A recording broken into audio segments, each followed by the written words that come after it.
adanya diskursus nasab ini itu sebagai jalan keluar yang terbaik. Oke, itu simpulan yang menarik dari awal pembicaraan saya. Misalnya karena ini sudah melibatkan ilmu alam, ya di ilmu alamnya harus menggunakan pengukuran yang lebih presisi atau menggunakan teknik yang lebih mutakhir, seperti itu. Menjatuhkan ilmu alam itu seperti itu.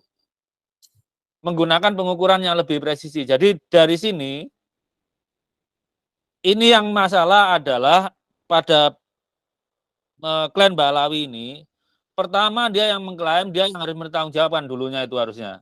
Makanya jika yang ditanya adalah kabilah Ba'alawi apakah bisa difalsifikasi dengan 3 macam studi tadi, saya bilang bisa. Yang saya tekuni sekarang itu kan studi historisnya. Artinya, adakah dengan klaim itu kemudian ada implikasi etis terhadap perilaku mereka? Itu yang kami soal. Kalau mereka memang cucu Nabi katakanlah, apakah kita menemukan kesejukan ketika Habib Rizik Syihab Bahar Smith muncul ke publik? Assalamualaikum warahmatullahi wabarakatuh, saudara sekalian dimanapun Anda berada. Pada kesempatan kali ini kita akan sama-sama menyaksikan debat sengit ya antara Dr. Sugeng, Kiai Haji Ubaidillah, dan Dr. Ahmad Syahidah dan Gus Rumail Abbas ya. Nah, jadi nanti kita akan melihat berbagai macam pandangan yang memang terjadi ketika mereka berempat ini membahas tentang polemik nasab ini. Kira-kira siapa yang harus membuktikan ya? Apakah dari kubu Kiai Haji Maluddin dan kawan-kawan ataupun dari kubu Robitoh Alawiyah ya? Oke, selengkapnya mari kita sama-sama simak video berikut. Kiai Ubed untuk menyampaikan presentasinya sesuai dengan tema malam ini. Monggo Pak Yai. Kajian tema ini saya lebih nyaman untuk bisa berefleksi dengan mengganti kata polemik dengan diskursus, Mas. Yang jelas dalam kajian filsafat, sebuah diskursus itu melibatkan 3 hal sebenarnya, tidak hanya ontologi, aksiologi, tapi juga ada epistemologi. Nah, diskursus nasab ini sudah sangat sudah masuk dalam ketiga unsur ontologi, epistemologi maupun aksiologi. Nah, sebelum saya bicara ke sana, sebenarnya ada latar belakang permasalahan yang luar biasa, yang sangat membelenggu dan mendistorsi eksistensi manusia, sehingga manusia tidak bisa bebas dalam merefleksikan latar belakang genealogisnya ketika harus berhadapan dengan komunitas yang merasa menjadi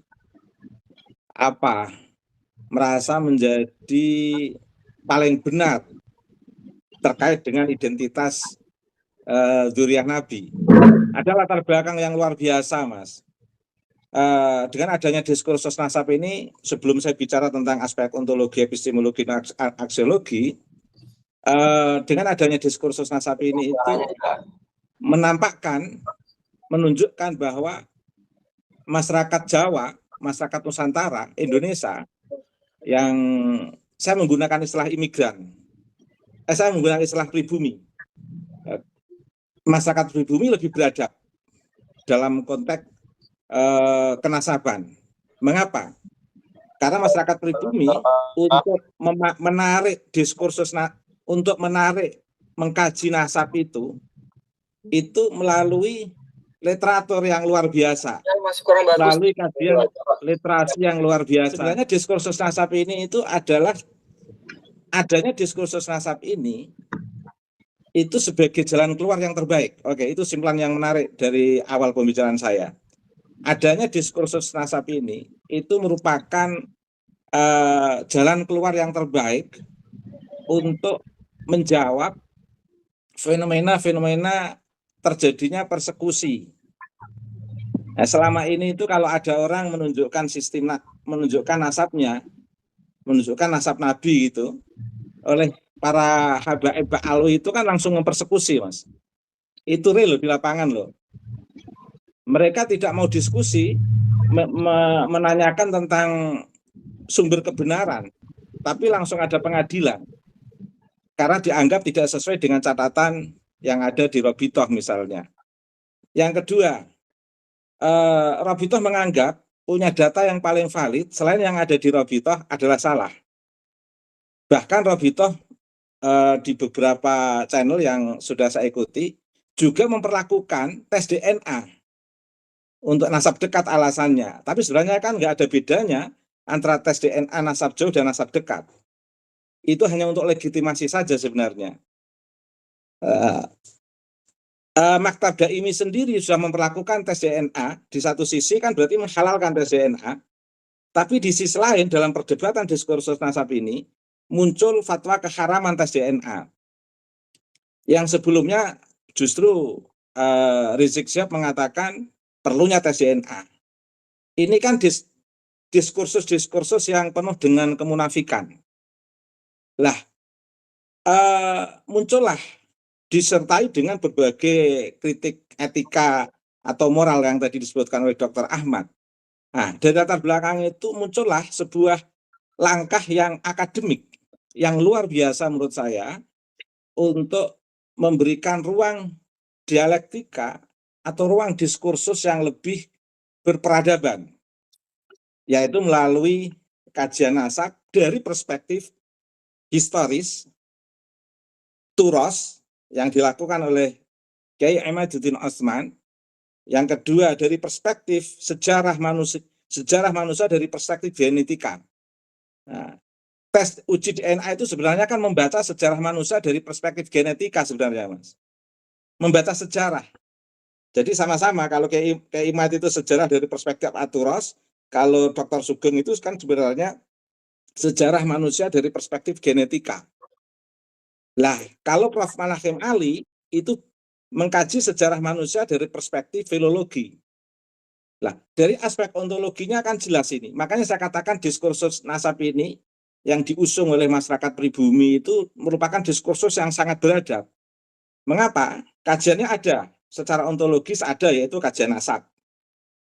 Nah, secara epistemologi, masyarakat pribumi mampu menghasilkan konsep epistemologis yang luar biasa untuk memberikan argumentasi terkait dengan fenomena yang menjadi latar belakang yang saya sebutkan tadi itu. Dan yang menarik, konsep epistemologinya ini sulit terbantahkan. Sumber kebenaran ilmu pengetahuannya ini sulit terbantahkan. Sampai sekarang belum ada yang membantah. Terkait dengan kajian sejarah dari perspektif aturos yang dilakukan oleh Kiai Imaduddin Utsman. Yang ada hanya misalnya Habib Taufik. Di beberapa kesempatan yang saya lihat di beberapa channel, dia mengatakan tunggu saja, nanti akan dibuatkan karya baru yang lebih baik. Jadi kayak memberikan harapan. Jadi epistemologinya itu epistemologi harapan. Sumber kebenarannya itu sumber kebenaran berbasis harapan. Bukan berbasis sumber kebenaran berbasis ilmu pengetahuan yang rasional dan empiris. Sampai itu tidak bedanya seperti yang dulu pernah disampaikan oleh Kiai Qurtubi. Beliau mencoba memberikan harapan epistemologis. Nanti akan saya terbitkan buku sebagai jawaban Kiai Imad. Tapi sampai sekarang kita nggak menyaksikan itu semua. Jadi kelompok-kelompok Ba'alwi itu memberikan konsep epistemologinya, memberikan sumber epistemologinya itu sumber epistemologi harapan. Tidak real kebenaran ilmu pengetahuan yang berbasis rasionalitas dan berbasis empirisme. Selain sumber kebenaran, selain epistemologi yang pengetahuan yang berbasis harapan, itu juga pengetahuan yang berbasis dalil framing. Dan ini kan tidak rasional dan tidak empiris. Lah, mengapa saya katakan menarik ini? Diskursus nasab yang diusung oleh masyarakat pribumi ini menarik karena betul-betul memenuhi kriteria akademik baik secara ontologi maupun secara epistemologi. Secara epistemologinya paling tidak ada 3 sumber ilmu pengetahuan, kebenaran ilmu pengetahuan yang tadi saya sebutkan dari Kiai Imad, Dr. Sugeng, dan Prof. Manahem Ali. Nah, secara nilai sekarang, secara nilai bisa dirasakan munculnya kesadaran para habaib alwi untuk lebih jauh introspeksi, lebih mendalam. Saya baru mendengarkan ceramah Habib Rizik memarahi para habaib itu kemarin. Dulu-dulu itu nggak pernah. Selalu bernuansa meyakinkan masyarakat bahwa gerakan Habib Rizik ini betul-betul berbasis didasarkan pada status cucu Nabi untuk menggait atau membangun hegemoni atau doktrinasi kepada masyarakat. Nah, kemarin itu Habib Rizik itu saya lihat pidatonya memarahi para habaib, cium tangan kiai, hormati kiai. Ini kan aksiologinya bisa dirasakan ini, Mas. Diskursus nasab yang dibangun oleh masyarakat pribumi ini. Nah, terus saya itu juga baru lihat komunitas Habib Rizik silaturahim ke Wali Songo itu, ziarah ke Wali Songo itu. Dan dengan rasa rendah sekarang banyak kiai, banyak habib-habib yang sowan kiai dalam konteks silaturahim yang sebenarnya, bukan dalam konteks kapitalisasi nasab atau lewat dawil. Dan 17 Agustus ini, saya mengikuti di beberapa sosial media, banyak habaib yang pesantrennya mengadakan upacara yang terpublish. Mungkin dulu melakukan upacara, tapi tidak terpublish. Atau tidak sama sekali, saya tidak tahu. Tapi yang jelas 17 Agustus ini, dari aspek aksiologis, mereka itu menampakkan partisipasi kewarganegaraan mereka menikmati kemerdekaan 17 Agustus 1945. Saya nggak tahu, terlepas di dalam pikiran mereka itu merasa nggak enak sama leluhur mereka, yaitu Utsman bin Yahya, atau tetap nyaman, saya nggak tahu. Tapi saya husnudzon saja, mungkin mereka juga menganggap Utsman bin Yahya juga bagian daripada orang yang melawan kolonial. Keyakinan mereka kan begitu, meskipun seluruh referensi mengatakan Utsman bin Yahya adalah antek Belanda. Tapi paling tidak, Habib-habib sekarang ini berani berbeda dengan prinsip Utsman bin Yahya, yaitu menampakkan totalitas sebagai warga negara, betul-betul menampakkan partisipasi dalam peringatan HUT RI, yaitu pada hari ini 17 Agustus. Jadi ini menarik, ini menarik. Ini kan bentuk-bentuk aksiologis yang bisa kita rasakan, Mas. Nah, sekarang ini sosial media juga tampak ceramah-ceramah habaib juga semakin santun sekarang ini. Cuman memang kadang-kadang masih ada yang lucu. Bahar Smith itu masih aja pamer nasab aja, masih selalu takut kalau masyarakat nggak percaya, selalu menampakkan sebagai cucu Nabi, selalu menampakkan identitasnya sebagai cucu Nabi dengan beberapa refleksi dan selfie-nya itu. Tapi paling tidak sudah terkurangi euforia merasa sebagai status sebagai cucu Nabi itu sudah terkurangi. Ini kan bentuk-bentuk aksiologis, Mas. Bentuk-bentuk nilai keutamaan dari dampak sumber kebenaran ilmu pengetahuan yang mematahkan mereka habaib alwi dalam diskursus nasab ini. Karena secara sumber kebenaran ilmu pengetahuan atau epistemologi, mereka tidak mampu menampakkan itu, tidak mampu menjawab secara antitesa untuk melemahkan tesis Kiai Imad, tesis Dr. Sugeng maupun tesis Prof. Manahem Ali. Epistemologi mereka kan epistemologi kosong yang mereka bungkus dengan dalil framing, memframing Prof. Manahem Ali dengan beberapa framing yang sebenarnya nggak boleh kalau kembali kepada pesan Nabi. Apalagi Prof. Manahem Ali itu kan betul-betul tulus mengakomodir komunitas mu'alaf yang betul-betul menjadi semangat keberislaman mereka. Tapi itu menjadi bahan candaan mereka dalam framing-framing itu. Oh, itu kalau Nabi hidup pasti dimarahi mereka.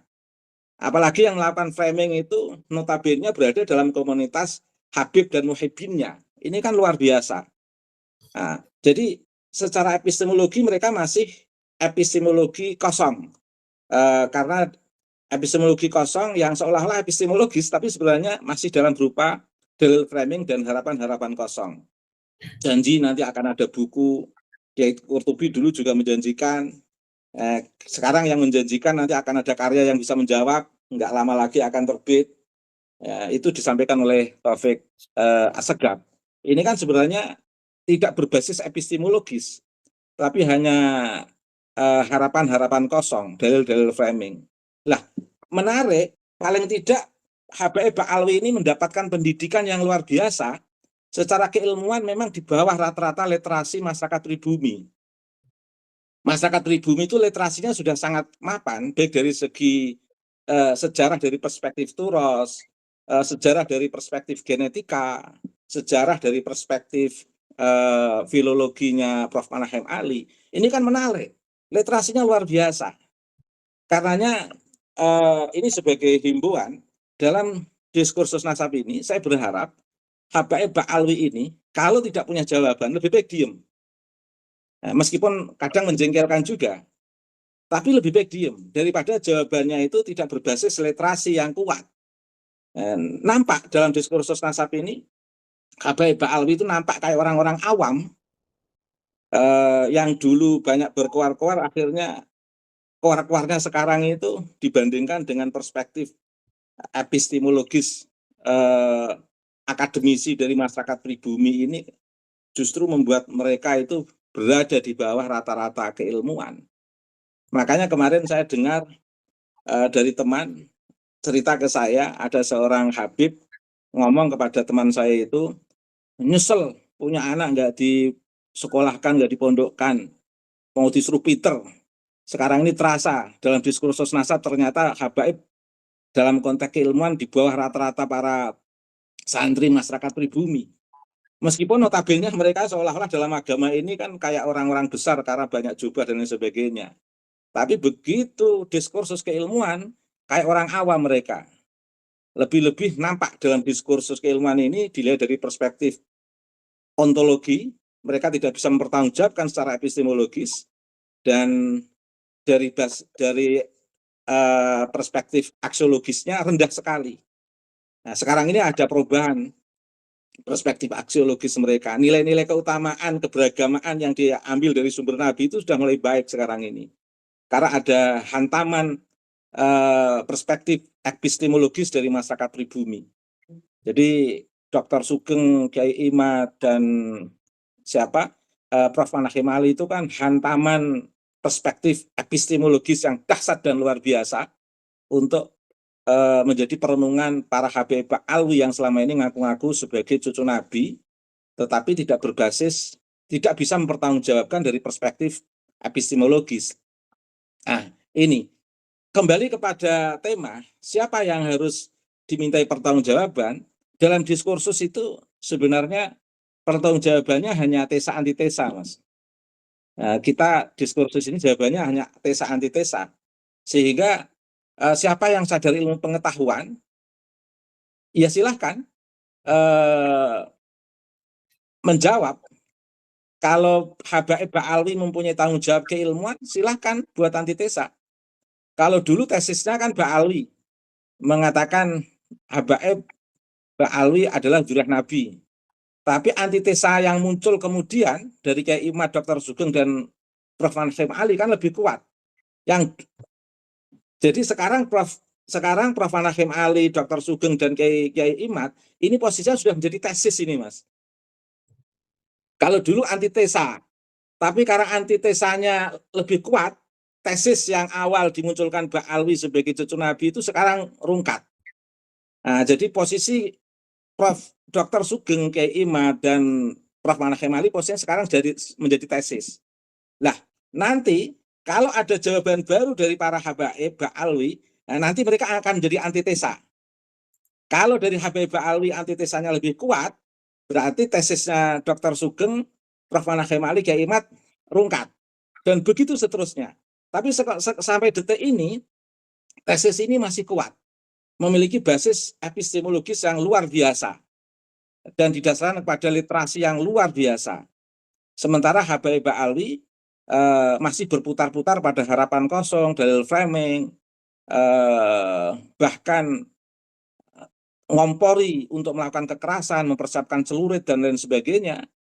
Meskipun saya tidak tahu persis kasus Karawang itu apakah ada hubungannya dengan Habaib Alwi atau tidak, saya tidak tahu. Tapi paling tidak ceramah-ceramah yang direpresentasikan oleh Rizik Syihab, Bahar Smith itu kan ceramah-ceramah yang menampakkan emosi yang luar biasa, lemah literasi, tidak memiliki basis epistemologis yang jelas. Jadi hanya berputar-putar pada dalil framing dan emosi. Itu saja Mas, monggo dilanjutkan. Baik, terima kasih kepada Kiai Ubed. Ini saya ucapkan selamat datang dulu kepada Mas Rumel. Mas Rumel. Oh, ya. Assalamualaikum, mohon maaf semua. Warahmatullahi wabarakatuh. Ini sudah ini ya, sudah. Gus Ubed dan Dr. Ahmad. Mas. Terima kasih Mas Sugeng dan Mas Fathul. Ya udah ini ya, udah ngikutin ya. Jadi tema kita malam ini terkait dengan masalah polemik nasab ini. Siapa yang harus membuktikan, apakah yang menerima atau yang menolak, atau bahkan dua-duanya harus membuktikan gitu. Ditinjau dari segi ilmu filsafat, ataupun kalau Mas Rumel kan sejarawan ya, ditinjau dari inilah sudut pandang seorang sejarawan. Ini saya kasih kesempatan dulu kepada Mas Sugeng untuk mempresentasikan terkait tema malam ini. Nanti habis itu dilanjutkan oleh Mas Rumel ya. Baik, sekarang kita menuju kepada panelis ketiga, yaitu Pak Sugeng. Bagaimana Pak Sugeng memandang tema kita malam ini, apalagi sudah disinggung tadi ya oleh Kiai Ubed, bahwa Pak Sugeng ini termasuk salah satu yang membuktikan dari sisi epistemologis gitu. Monggo Pak Sugeng, tanggapannya atau materinya. Assalamualaikum warahmatullahi wabarakatuh. Ya, terima kasih Mas Fathul. Ini saya menyampaikan unek-uneknya subscriber untuk Kiai Ubed. Jadi begini, tadi mungkin tidak dijelaskan apa itu ontologi, apa itu epistemologi, terus apa itu aksiologi gitu Kiai. Jadi pada bingung. Saya terangkan sebentar ya teman-teman ya.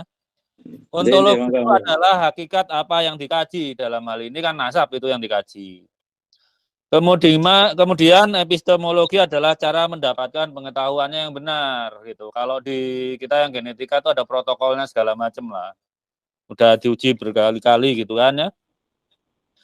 Kemudian aksiologi adalah nilai kegunaan ilmunya gitu. Itu diingat-ingat nanti kalau yang lain berdiskusi itu bisa di. Nah, ini kan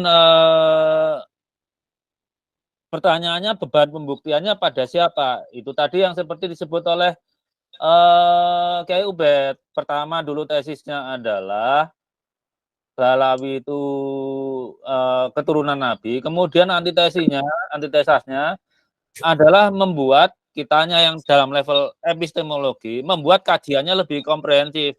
Tidak cukup kajiannya itu harus literatur yang lain, karena domain keturunan itu adalah domain ilmu biologi. Kelak kemudian kelak kalau antitesa ini lawan lagi dari Balawi, harusnya levelnya epistemologi. Antitesa ya dilawan antitesa gitu. Insya Allah nanti Mas Ahmad lebih bisa meluruskan lah. Mereka misalnya karena ini sudah melibatkan ilmu alam, ya di ilmu alamnya harus menggunakan pengukuran yang lebih presisi atau menggunakan teknik yang lebih mutakhir, seperti itu.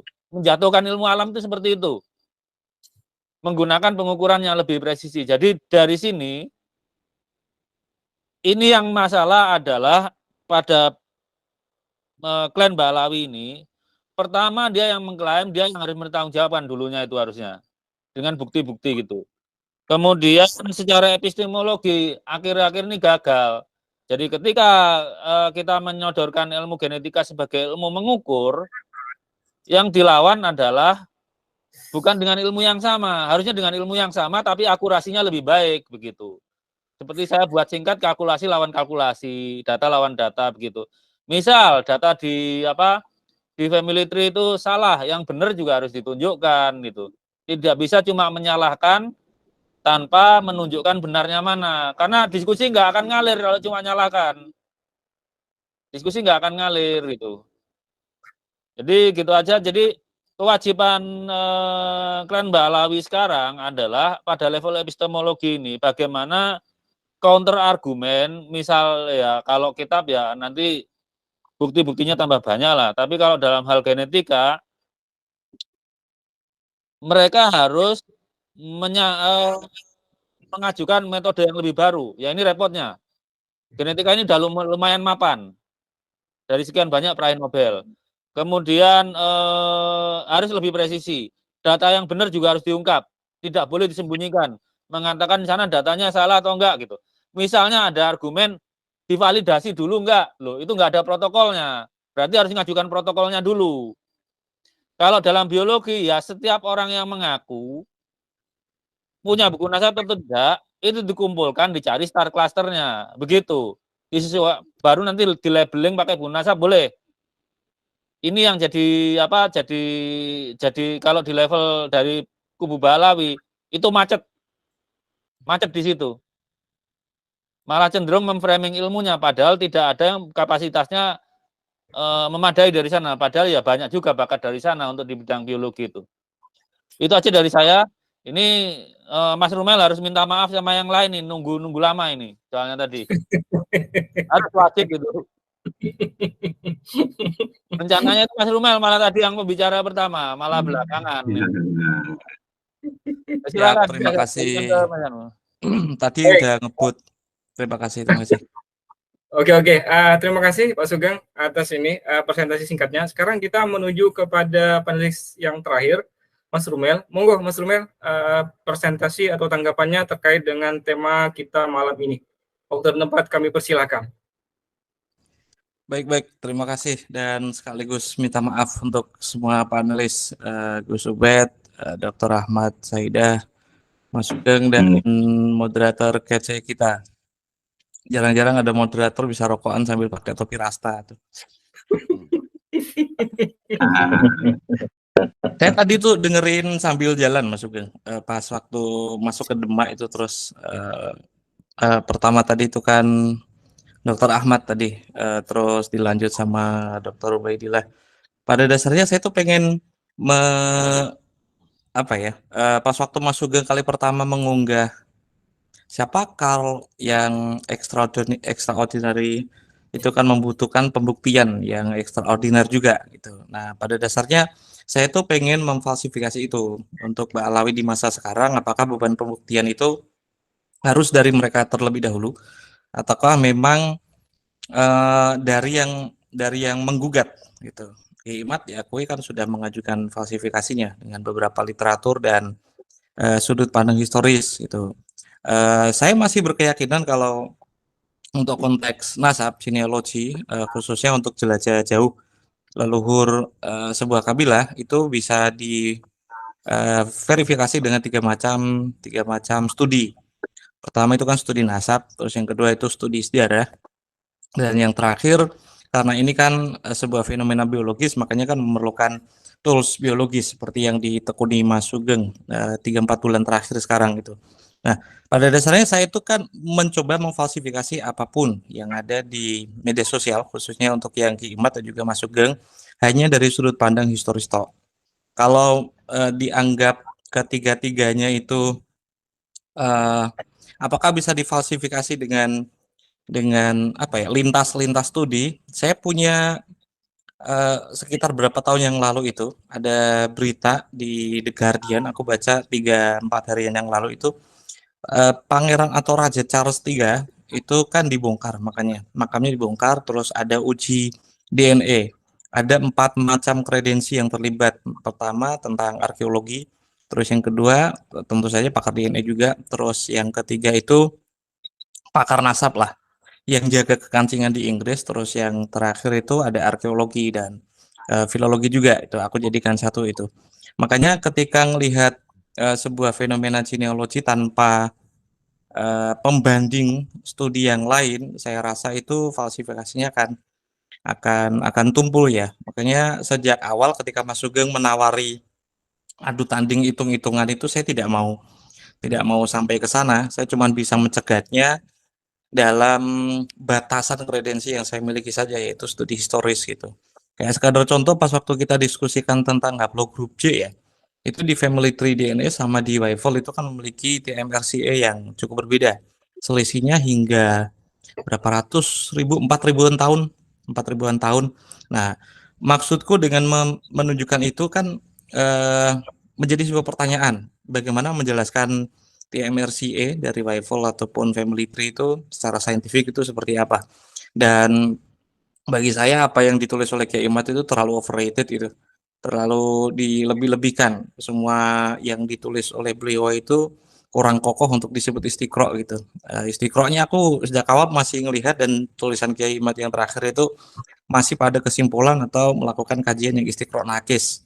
Masih istiqro yang tam saja atau kamilan saja itu masih belum, sifatnya kan masih zoniyut dalalah, apalagi yang nakis gitu, itu sangat kurang. Makanya jika yang ditanya adalah Kabilah Ba'alawi apakah bisa difalsifikasi dengan 3 macam studi tadi, saya bilang bisa. Yang saya tekuni sekarang itu kan studi historisnya. Dan Kiai Imad juga melakukan hal yang sama. Masalahnya beberapa yang berusaha merontokkan kekokohan atau status quo-nya dari kesadaran Ba'alawi itu kan belum saya lihat dari sudut pandang saya dan penilaian dan juga verifikasi banyak teman juga, itu yang sampai pada level yang mampu merontokkan status quo itu. Karena kaidah ya argumentasi umum yang kita pakai itu kan idza waratal ihtimal saqata bihil istidlal, dan bara'atu zimmah, sesuatu yang sudah ada status quo-nya, jika pembatalnya memiliki kemuskilan atau kerancuan, maka dalil itu kan tidak dipakai. Sama seperti kalau kita pada awalnya itu punya status quo sudah wudu, tapi di belakangan muncul keraguan apakah aku batal atau belum, itu kan ya al-aslu baqa'u makana ala makana, status quo-nya masih ada di awal gitu. Mungkin ini prolog dulu ya Mas Sugeng ya, sambil aku mencerna kopi-kopi dulu gitu, biar masih ruhnya biar nempel gitu. Sun. Baik, terima kasih Mas Rumel atas tanggapan atau presentasi singkatnya. Sekarang kita menuju kepada Pak Dr. Ahmad Syahidah gitu ya. Ini kira-kira yang disampaikan oleh Kiai Ubed, terutama oleh Pak Sugeng dan Mas Rumel, itu ada tanggapan enggak terkait dengan ditinjau dari segi ilmu filsafat gitu ya? Monggo. Ya, Pak Fathul. Selamat datang, Mas Rumel. Saya sangat apresiasi terhadap apa yang disampaikan oleh Kiai Ubed dan Pak Sugeng. Sumber pengetahuan yang juga muncul terhadap klaim itu adalah berdasarkan ilham ya, atau intuisi. Jadi misalnya ada seseorang yang diklaim sebagai turunan karena berdasarkan mimpi misalnya, dan intuisi itu salah satu yang juga dianggap sebagai sumber epistemologi juga sebenarnya ya, karena memang sains sendiri di dalam perspektif hermeneutik itu juga ditafsirkan.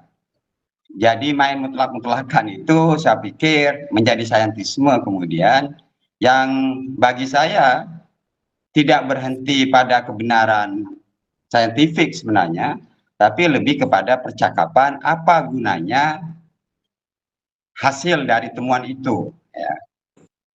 Bagi saya kalau kemudian tadi dikatakan oleh Mas Rumel ya, bahwa apa yang disampaikan oleh Kiai Imad juga bisa diragukan kesahihannya, itu wajar dalam sebuah perdebatan. Karena harus diakui, saya dengan Mas Rumel, dengan Kiai Ubed itu besar dalam sebuah perspektif hadharah an-nas ya. Jadi tradisi teks itu masih kuat. Jadi, kalau kita ingin membuktikan kebenaran itu harus mengacu kepada teks ya. Pada waktu yang bersamaan kita juga akrab ya dengan hadharatul akal ya. Tradisi Yunani yang lebih mengutamakan akal budi misalnya. Kan pekerjaan kita terbesar bagaimana menyelaraskan sumber-sumber teks itu dengan penelitian-penelitian ilmiah yang dianggap lebih empirik misalnya. Jadi saya tetap berketetapan bahwa sebagai individu yang menekuni filsafat, saya menghormati klaim itu, ya. Artinya, adakah dengan klaim itu kemudian ada implikasi etis terhadap perilaku mereka, itu yang kami soal. Kalau mereka memang cucu Nabi katakanlah, apakah kita menemukan kesejukan ketika Habib Rizik Syihab, Bahar Smith muncul ke publik? Bagaimana perilaku mereka? Kan itu yang kemudian dilihat oleh masyarakat. Tetapi tidak juga menafikan banyak yang mengaku cucu Nabi dalam tanda kutip, meskipun tidak disampaikan ya secara verbal, perilakunya santun ya, melihat perbedaan itu keniscayaan. Maka ini juga terkait dengan aspek aksiologi ya. Jadi sumber pengetahuan yang diperoleh masing-masing orang ini, meskipun dia dari satu rumpun, dari klan misalnya, Balawi, itu juga berbeda-beda. Makanya sejak awal saya mengutip Al-Ghurfasaniyah ya, kitab yang saya sedikit uli itu, bahwa tidak berhenti di keturunan cucu Nabi saja, tapi perilaku dan perilaku batin itu wujud nggak dalam keseharian. Nah, yang paling penting dalam percakapan ini sebenarnya, mengapa isu ini kemudian muncul dan menimbulkan polemik seperti yang dijadikan judul dari pertemuan ini. Karena memang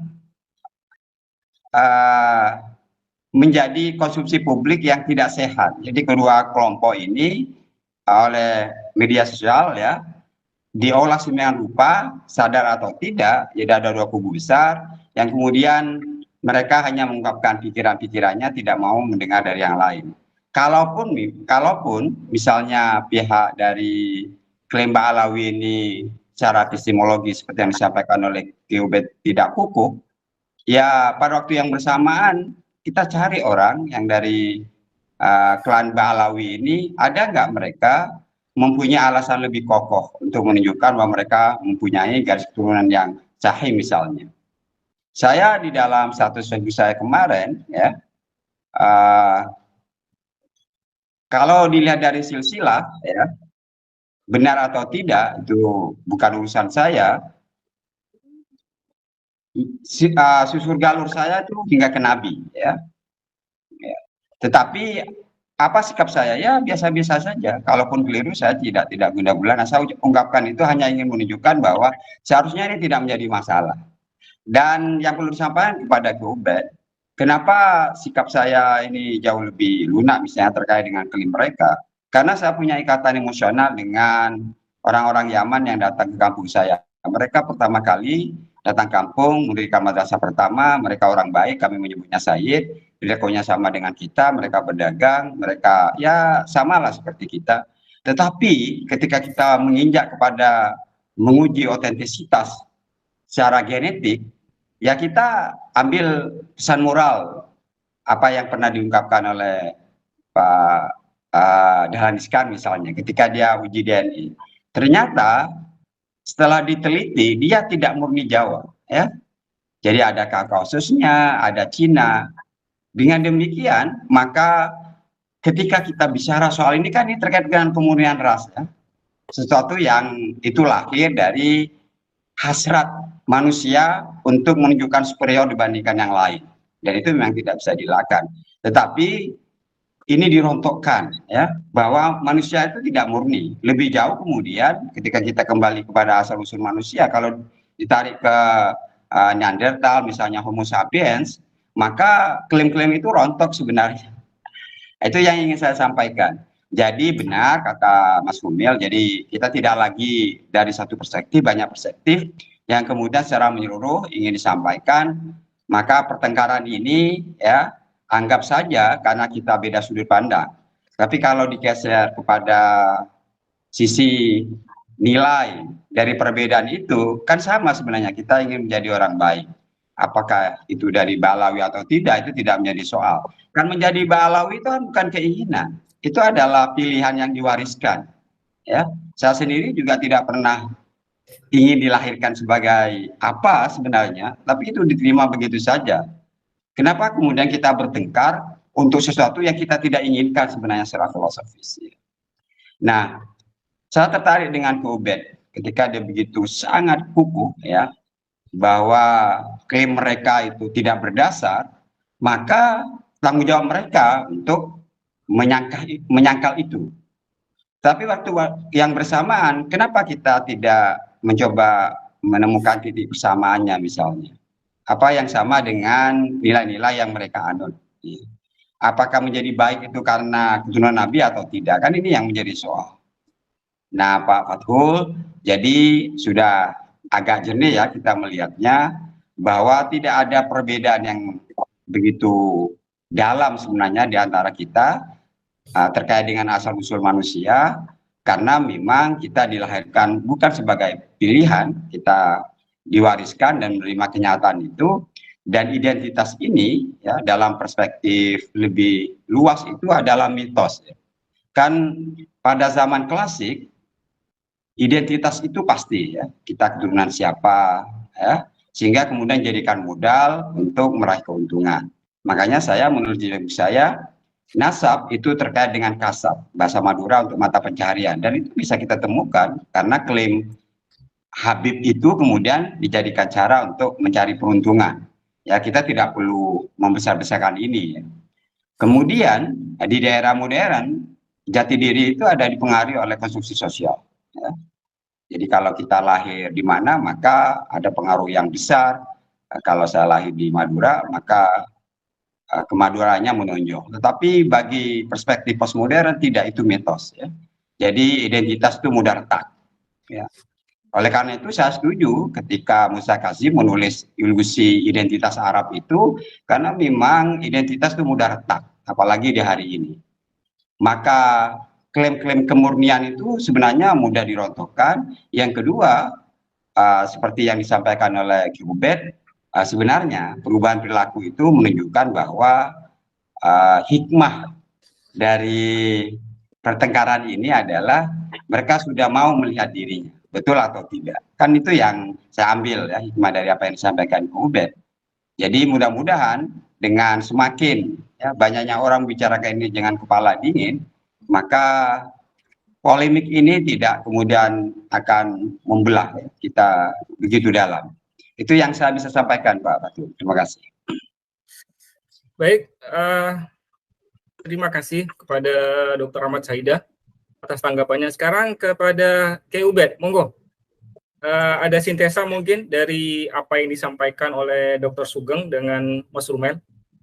Dilihat dari segi etimologi, monggo Pak Yai. Yang disampaikan Mas Sugeng itu kan tadi sifatnya menguatkan apa yang saya sampaikan terkait dengan kekurang jelasan netizen, subscriber, terkait dengan terminologi ontologi, epistemologi, dan aksiologi. Dan itu sudah sesuai dengan yang kita maksudkan, Mas Fathul. Untuk Mas Rumel, memang benar sesuatu ketika masih diragukan, maka hukum asal itu yang lebih kokoh yang bisa digunakan. Tetapi persoalannya kan sudah tidak ragu. Contoh begini, sebelum ada tesis Kiai Imad, Dr. Sugeng dan Prof. Manahim Ali, saya dalam posisi keraguan apakah Habaib Ba'alwi itu berintisab kepada Nabi atau tidak. Dalam posisi keraguan, ya sudah, istana itu masih kokoh, masih saya gunakan untuk berdialektika dalam konteks dari berbagai perspektif, baik perspektif kenasaban maupun perspektif kemanusiaan. Nah, tetapi begitu epistemologi ini sudah jelas, berarti kan sudah tidak ragu lagi. Nah, sehingga istana Habaib Ba'alwi itu sekarang ini saya gunakan untuk dialektika kemanusiaan. Tapi kenasaban saya lebih memilih pada data yang empiris, karena ini terkait dengan sesuatu yang historis. Historis dari perspektif Turas, tadi saya katakan Kiai Imad, historis dari perspektif genetika, Dr. Sugeng, historis dari perspektif filologi, Prof. Hakim Ali. Ketiga-tiganya saya katakan sebagai data historis. Karena dalam konteks new history itu kan bisa menggunakan lintas disiplin ilmu. Data-data new history itu bisa menggunakan lintas disiplin ilmu. Nah, ini sudah merupakan data sumber kebenaran ilmu pengetahuan yang luar biasa. Tapi meskipun demikian, sekarang ini saya masih melakukan dialog-dialog kemanusiaan, persamaan dengan para habaib, dan bahkan saya masih menerima tamu itu. Tapi dalam konteks kenasaban memang saya lebih memilih kepada yang berdasarkan dalil. Paling tidak labuddalahu min mustanadin wa illa liqaidil istihadi wa illa lam yakun liqaidil istihadi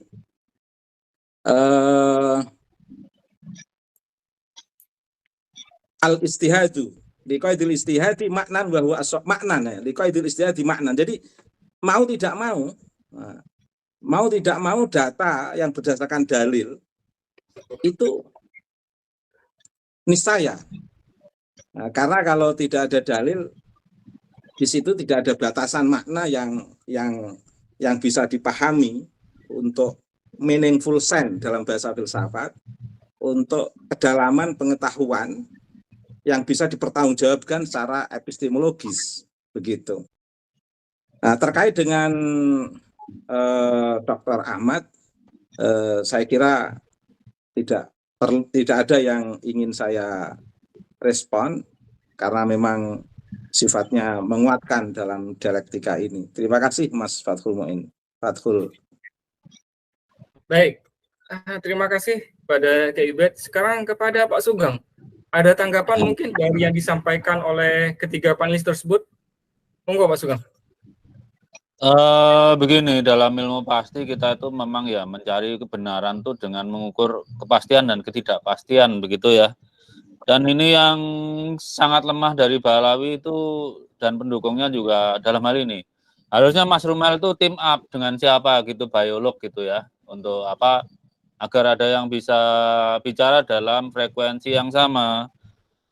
Ini saya rasa kalau dari kubu Balawi itu stucknya ya memang di epistemologi gitu ya. Jadi misal hari ini aja itu Profesor Antimon Ilyas disindir Wafi karena dokter hewan itu kan ngomong DNA manusia. Ini kan tidak mengerti. Anak yang tidak mengerti kemudian diulamakan, ini kacau ini.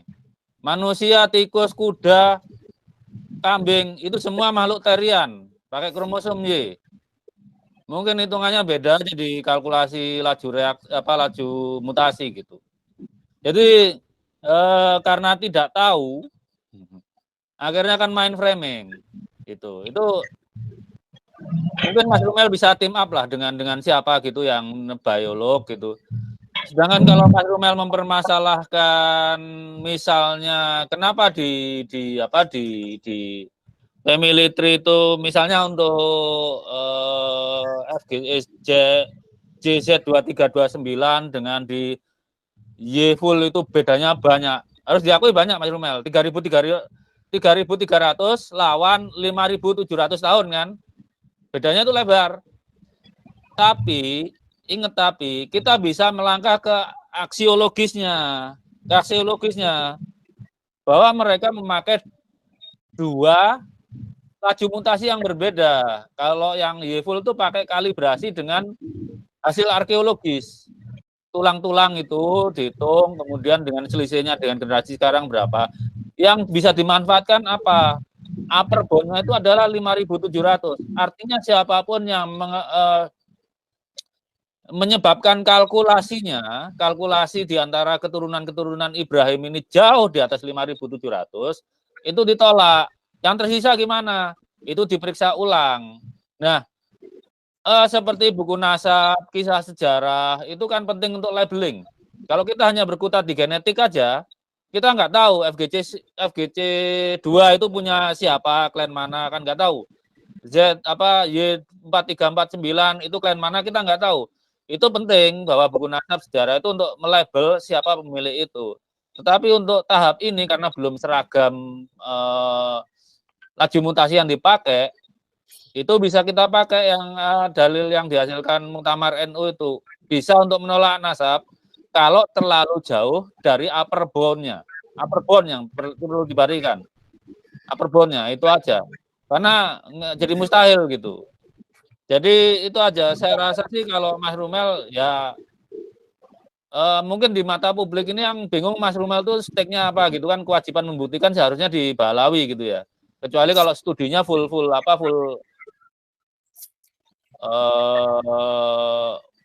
mungkin studi kasus untuk studinya ya mungkin aja. Tapi kalau untuk kepentingan pembuktian, kalau Mas Rumel ini mungkin kepentingannya di akademis ya. Tapi kewajiban pembuktian itu harus tetap di Klan Balawi. Karena orang sudah meragukan, sudah menghitung, sudah membaca, maka ya yang literatur lawanlah literatur dengan data yang lebih baik, lebih akurat, lebih banyak. Sedang yang menghitung harus dilawan dengan data yang lebih baik, lebih banyak dan lebih akurat itu. Mungkin kebebanan juga akan mengajukan protokol baru misal nih ya. Yang beredar akhir-akhir ini harus divalidasi dulu oleh Nakib. Oke. Tapi itu kan nggak ada di protokol genetika. Ajukan dulu sebagai protokol. Kalau di praktik genetika mau disahkan dulu dengan Nakib atau tidak, self program atau tidak, mereka harus sesuai prinsip genetika itu punya kesamaan genetik yang merujuk pada kakek yang sama. Yang diterima itu dulu, nanti difilter lagi oke. Yang nggak masuk ditolak gitu loh. Gitu aja udah. Nanti kepanjangan ya. Baik, terima kasih Pak Sugeng atas tanggapannya. Sekarang kita menuju kepada Mas Rumel. Ada tanggapan atau sintesa dari yang disampaikan oleh 3 panelis tersebut? Monggo, Mas Rumel. Oke, untuk Pak Ahmad, saya tidak ada sih, ikut taslim aja mungkin sama ke Gus Ubed sama Mas Sugeng ya. Saya masih punya apa ya? Masih punya kesimpulan kalau apa yang ditempuh oleh Kiai Imad memang masih rancu gitu, masih istiqro nakes itu. Beberapa teorinya tentang Alu Abi Alawi yang direportase abad ke-8 ya, atau seorang mu'arrikh dari Yaman, Al-Janadi tahun 732 Hijriah wafatnya. Kitab itu ditulis tahun 724 atau 730 itu. Secara literatur udah terang-terangan menyebutkan itu kan bukti tertulis atau syuhrotan maktubatan tentang kepopuleran ya, syuhroh dan mustafat itu udah ada gitu. Yurofuna bi Ali Abi Alawi min asyrafun halik gitu. Sebenarnya dari sudut pandang ilmu nasab itu udah cukup gitu. Masalahnya kan apa yang direportase oleh Al-Janadi itu kan dibelokkan diolah lah ya, ditelaah oleh Kiai Imad sebagai bukan keluarga yang menjadi leluhur dari Ba'alawi, kan itu aja. Pentahkikan dan falsifikasinya itu sangat mudah karena ulama selanjutnya seperti Al-Atha'i Asaniyah dari Malikul Afdal Rasuli, seorang sultan di Yaman dari dinasti Rasuli, terus Al-Khazraji sampai masa awal-awal Al-Barqa Al-Musyiqah itu ditulis itu kan ya semuanya konsisten, tidak ada yang rancu di sana bahwa Alu Abi Alawi yang dikenal sebagai kabilah Ashraf di Hadramaut itu memang secara silsilah dikenal penduduk Hadramaut sebagai keturunan Imam Husain itu. Terus yang kedua untuk filologi dari Pak Manakim Ali, saya itu sampai sekarang bahkan yang terakhir beliau podcast sama Heri Pras ya, belum pernah menunjukkan satupun telaah manuskrip yang saya rasa yang lebih tua dari Al-Barqa Al-Musyiqah itu masih belum ditunjukkan juga. Bahkan yang terakhir ketika Pak Manakim ngomong bahwa abad 9 baru ditulis dan itu pun dari internal Ba'alawi, saya menduga itu kan dari Al-Barqa Al-Musyiqah. Padahal sebelum itu seorang penulis dari eksternal, dari Wangsa Al-Khotib, ketika penulis Al-Barqa Al-Musyiqah yang diklaim Pak Manakim itu sebagai orang pertama, baru berumur 2 tahun kitab itu udah ditulis gitu dan udah menuliskan nama Ubaidillah itu. Makanya ketika mengira Pak Manakim Ali sudah memberikan kesimpulan filologi bahwa yang paling pertama menyebutkan Ubaidillah adalah Ali bin Abi Bakar As-Sakran, itu sangat keliru besar. Karena pada tahun 606 seperti yang saya unggah di e-book saya yang terakhir itu kan ada catatan tangan dari Umar bin Ali At-Tibai, murid langsung dari Ali Mujadid yang menuliskan silsilahnya sampai Ubaidillah bin Ahmad gitu. Itu untuk yang filologi. Nah, untuk yang sejarah itu kan yang tidak pernah telaah banyak orang gitu. Saya itu tidak pernah berharap setiap orang yang mengikuti sudut nasab ini tuh memiliki waktu untuk memeriksa seluruh argumentasi dari Ki Imad gitu. Makanya kan saya meluangkan diri untuk menelaah karena ada motivasi akademik gitu. Kalau pembuktian itu mau ditagihkan kepada Mbak Alawi ya terserah. Saya toh melakukan ini kan seperti netizen biasa gitu. Ya sama seperti yang saya lakukan atau Mas Sugeng lakukan ketika ada isu sosial terus kita ngerespon. Terus isu-isu yang dibikin oleh Kiai Imad terus aku ngerespon. Ini tidak ada yang beda sebagai netizen dan warga biasa. Karena ini kan iklim demokrasi, kita bisa mengkritik apapun ya. Tuh. Terus dan saya juga tidak berharap banyak orang akan meluangkan waktu taruhlah 5 menit untuk membaca temuan saya. Ya saya tidak mengharap itu juga karena kesibukan orang berbeda-beda dan motivasi orang untuk membaca dan mengikuti isu ini juga berbeda-beda. Makanya saya tidak terlalu menggubris lah ya netizen yang tidak relevan atau mengajukan pertanyaan yang nggak relevan dengan penelitian saya. Itu. Yang terakhir mungkin Mas Sugeng untuk apa ya at all mau bikin dengan lintas kredensi sebenarnya itu tergantung anu sih Mas. Aku sih tidak mau meneruskan pendidikan kuliah di biologi sih tuh. Aku pengen fokus di historian saja gitu. Karena ya saya melakukan apa yang saya perlukan dan relevansi penelitian ini emang lempeng itu untuk urusan historis. Hanya saja Mas Sugeng pas waktu merilis publikasinya di media sosial itu apakah saya bisa memfalsifikasinya? Saya cuma bisa nyegat dari beberapa dari sumber arkeologi, dari sumber filologi, dari sumber ya sejarah secara umum. Ketika perhitungan atau kalkulasi matematis yang disodorkan oleh Mas Sugeng itu menyimpulkan seorang ini lahir sekian, aku bisa nyegat itu. Bahwa klaim sebuah haplogroup group itu diklaim Mas Sugeng sebagai Sohib Mirbat, aku bisa memfalsifikasi itu gitu karena keturunannya yang di dalam filogeni itu seharusnya Mbak Alawi ternyata kan tidak sepenuhnya diisi oleh Mbak Alawi semua gitu. Saya kira itu antitesis saya Mas Fathul Huda gitu. Baik, terima kasih Mas Sumel. Ini saya berharap mudah-mudahan Kiai Imad nonton ini. Jadi nanti ada diskusi lagi. Langsung naik aja, nggak perlu nonton Kiai Imad, langsung naik aja. Gini,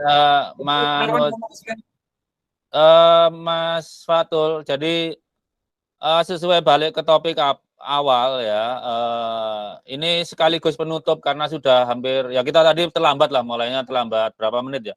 7 menit saya ada gangguan ya.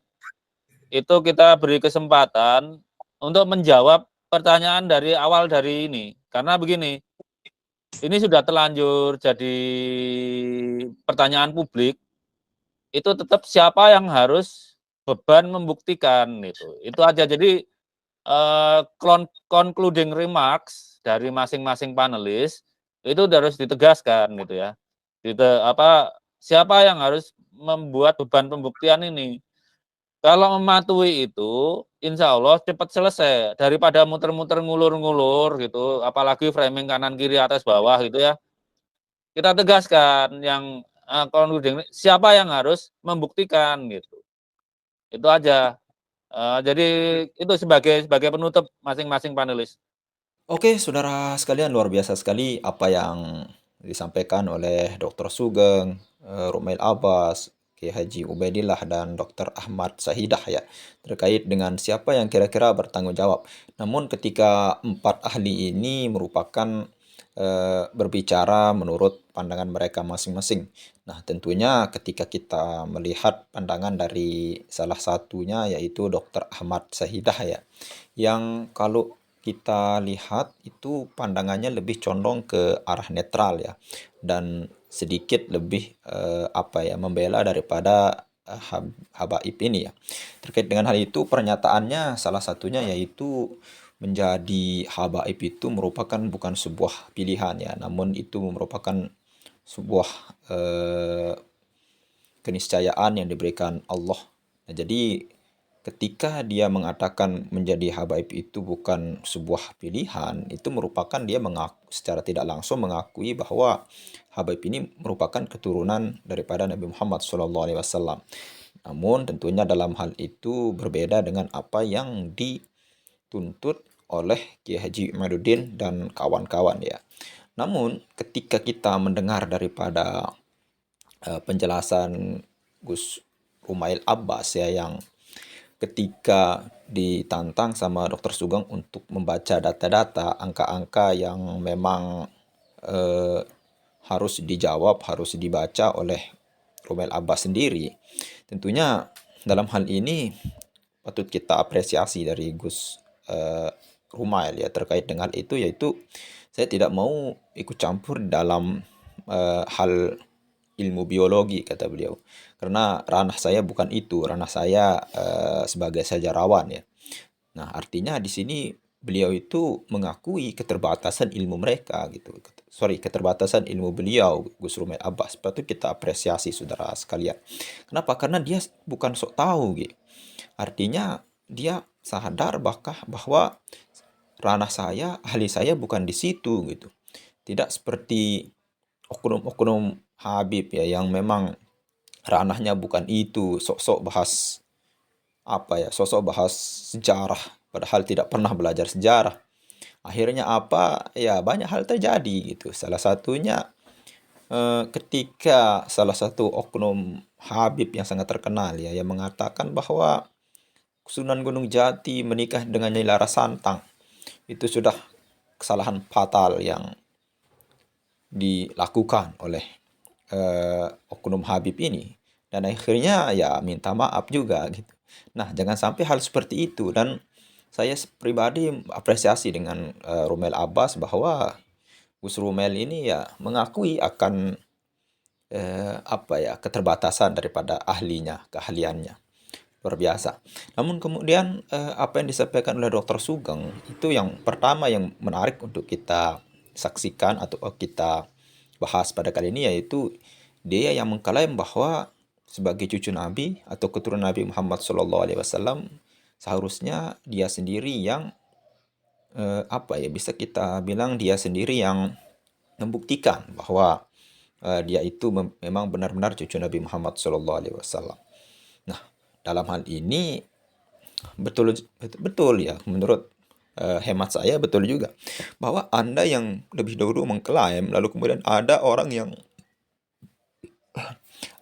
yang bisa kita bilang mempertanyakan daripada kesahihan diri Anda sebagai notabene cucu Nabi gitu. Bahwa Anda sendiri yang membuktikan hal itu, bukan orang lain gitu. Bukan orang lain yang dalam artian membela Anda dan tidak tahu menahu tentang silsilah Anda gitu. Nah, dalam hal ini Gus Wafi dan sebagainya, tentunya dari pihak Robitoh pun itu yang nomor satu untuk menyangkal daripada tesis Kiai Haji Imaduddin ini. Ya, tentunya dalam beberapa dekade terakhir itu yang pertama dari Abu Ya Al-Qurtubi ya, dan ini disampaikan oleh Kiai Haji Ubaidillah tadi ya juga ya, yaitu sebentar lagi akan menerbitkan sebuah buku nuklir ya, bom nuklir untuk Kiai Haji Imaduddin, untuk menghantam khusus untuk Kiai Haji Imaduddin. Tapi sampai sekarang belum muncul juga. Dan kemarin juga minggu yang lalu kita dengar dari Ketua Robitoh Alawiyah ya, yaitu Habib Taufik Asgaf, yang sebentar lagi akan meluncurkan sebuah buku untuk dipelajari sebagai penangkal daripada tesis Kiai Haji Imaduddin. Ya, kita tunggu juga. Namun mudah-mudahan buku itu segera muncul, kita sama-sama baca, mudah-mudahan isinya bermanfaat ya, bukan hanya ya dongeng-dongeng semata lah yang kejelasannya tidak benar gitu. Ya, mungkin hanya itu saja saudara sekalian, kesimpulan dari apa yang saya lihat dari video itu ya. Menurut hemat saya pribadi, bukan ranah saya untuk mengomentari atau menyangkal pendapat para dokter tadi ya. Namun bisa kita lihat di sini ketika orang intelektual yang memang benar-benar menguasai ilmu pengetahuan, suatu bidang ilmu pengetahuan, pertama dia tidak mau ikut campur ketika dia dituntut untuk masuk ke dalam ranah ilmu pengetahuan yang lain gitu. Makanya dia sadar gitu. Kedua, yaitu kita tidak melihat adanya debat kusir di sini. Artinya debat yang tidak ada faedahnya. Artinya dari ketiga, keempat narasumber ini keluar ilmu-ilmu baru, ilmu-ilmu yang luar biasa sekali gitu, yang tidak pernah kita dengar dan kita dengarkan barusan. Oke, mungkin hanya itu saja saudara sekalian. Mudah-mudahan bermanfaat. Sekian. Assalamualaikum warahmatullahi wabarakatuh.